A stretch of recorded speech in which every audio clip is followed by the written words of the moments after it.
You have been saving for months, maybe years.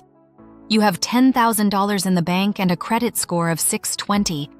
You go to a lender expecting good news and they tell you that for a conventional loan, you need a higher score, a bigger down payment, and less debt.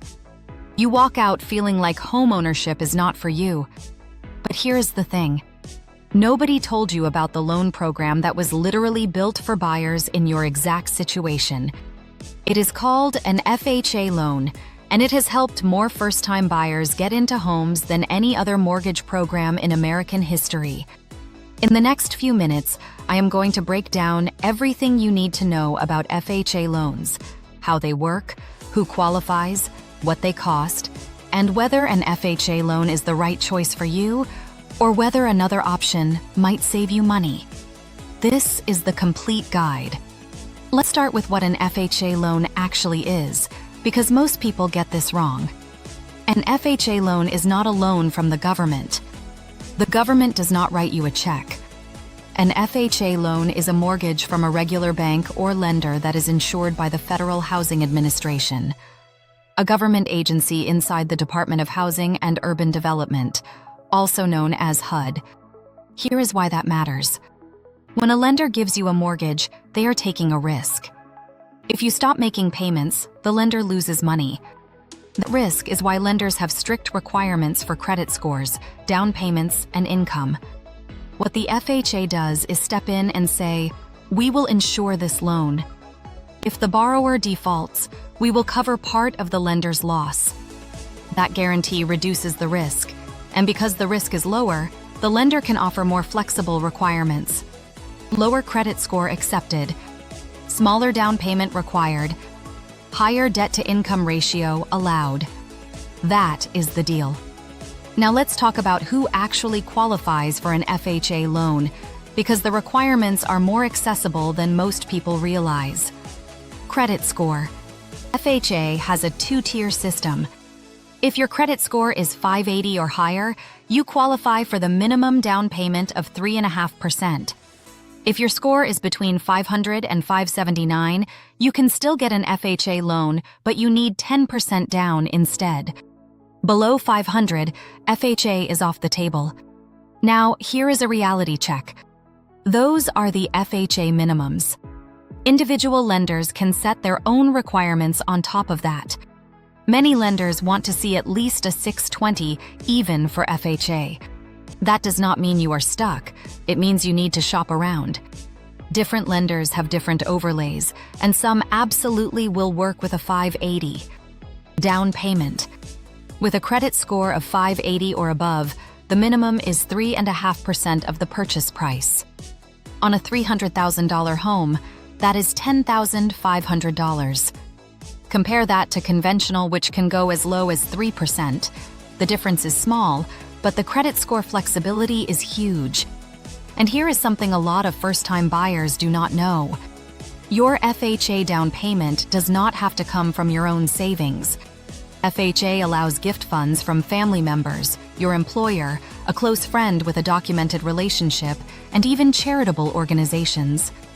The money has to be verified with a gift letter confirming it does not need to be repaid, but you can use 100% gift money for your down payment. Debt-to-income ratio. FHA uses two DTI numbers. Front-end ratio, which is your housing payment divided by your gross monthly income, should generally be at or below 31%. The back-end ratio, which includes all your monthly debts plus housing, should be at or below 43%. But FHA is more forgiving than conventional loans. With compensating factors like cash reserves or a strong employment history, some lenders will approve FHA loans with a back-end DTI as high as 50 or even 57%. That kind of flexibility does not exist in most other loan programs. Employment. You need at least a 2-year employment history. That does not mean 2 years at the same job. It means 2 years of consistent work in the same field. If you switched from one accounting firm to another, that is fine. Gaps are not automatic disqualifiers, but you will need to explain them. Property requirements. Home must be your primary residence. You cannot use FHA to buy a vacation home or investment property. The one exception is multi-unit properties. You can buy a duplex, triplex, or fourplex with an FHA loan as long as you live in one unit. That is actually one of the best strategies for first-time buyers because you can rent out the other units to help cover your mortgage. The property also has to pass an FHA appraisal, which is more thorough than a conventional appraisal. FHA appraisers check for health and safety issues, things like peeling paint, broken handrails, faulty electrical, and water damage. If there are issues, the seller may need to fix them before the loan can close. Now let's talk about the part of FHA loans that nobody likes: mortgage insurance. This is the real cost that makes or breaks whether FHA is right for you. FHA requires two types of mortgage insurance. The first is the upfront mortgage insurance premium, or UFMIP, 1.75% of your loan amount, charged at closing. On a $300,000 loan, that is $5,250. Most borrowers roll this into the loan instead of paying it upfront. The second is the annual mortgage insurance premium, or annual MIP. For most FHA borrowers on a 30-year loan with less than 5% down, this is 0.55% of the loan balance per year, divided into monthly payments. On a $300,000 loan, that is about $138 a month added to your payment. And here is what frustrates people the most. For most FHA loans, that monthly MIP never goes away. If you put down less than 10%, which is the vast majority of FHA borrowers, the MIP stays for the entire life of the loan. The only way to get rid of it is to refinance into a conventional loan once you have 20% equity. Let me put real numbers on this so you can see what an FHA loan actually costs month to month. $300,000 home.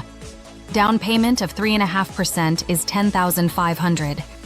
Base loan is $289,500. Add the upfront MIP and your total loan amount is about $294,500. At 6.5% on a 30-year term, your principal and interest is about $1,862. Add monthly MIP at about $135. Property taxes at about $250. Homeowners insurance at about $125.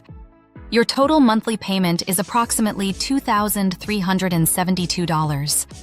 On a conventional loan for the same home with 3% down, the base payment is slightly lower, and conventional PMI runs about $60 to $100 less per month. Plus, it drops off at 20% equity. So when is FHA the right choice? FHA makes the most sense when your credit score is below 680. The lower your score, the bigger the advantage because FHA rates are less affected by lower credit scores. If you have a 740, conventional is almost always cheaper. FHA makes sense when you cannot save a large down payment.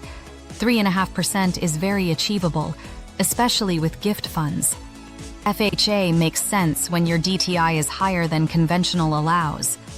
That flexibility, up to 57%, can be the difference between approved and denied. And FHA makes sense if you have had credit events in the past. Bankruptcy?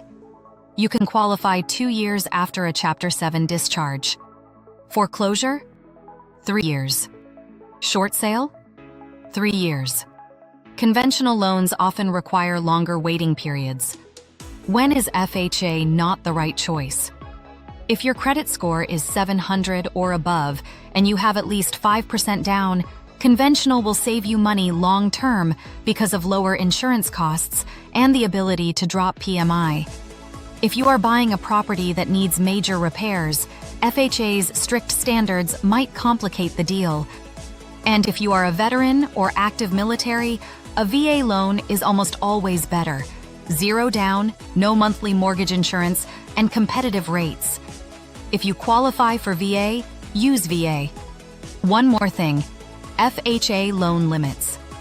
In 2026, the floor for a single-family home is $541,287. In high-cost areas, the limit goes up to $1,249,125. If the home you want exceeds your county's limit, you will need a larger down payment or a different loan program. Search your county on HUD's website. It takes 30 seconds. Here are the steps to get an FHA loan. Step 1. Check your credit score. If you are below 580, spend 3 to 6 months improving it before you apply. Step 2. Calculate your budget using the affordability formula we covered in a previous video. Know your comfortable payment before a lender tells you the maximum. Step 3. Gather your documents. 2 years of W-2s, 30 days of pay stubs, 2 months of bank statements, and your most recent federal tax returns. Self-employed borrowers need 2 years of tax returns and possibly a profit and loss statement. Step 4. Get pre-approved with 2 or 3 FHA lenders. Apply all of them within a 45-day window, so it only counts as one credit inquiry. Step 5. Find a home that meets FHA requirements, make your offer with your pre-approval letter, and move through the appraisal and closing process. FHA loans are not a consolation prize. They are not the loan you settle for because you could not get something better. For millions of first-time buyers, FHA is the smartest path to homeownership. Lower barrier to entry, more flexibility, and access to the same neighborhoods and homes as every other buyer. The key is knowing when FHA is the right tool and when a different loan program makes more sense. Now you have that knowledge. If this was helpful, hit subscribe. We break down everything first-time homebuyers need to know, every single week, in plain English. No jargon, no fluff, just the information that actually matters. I will see you in the next one. Thanks for watching.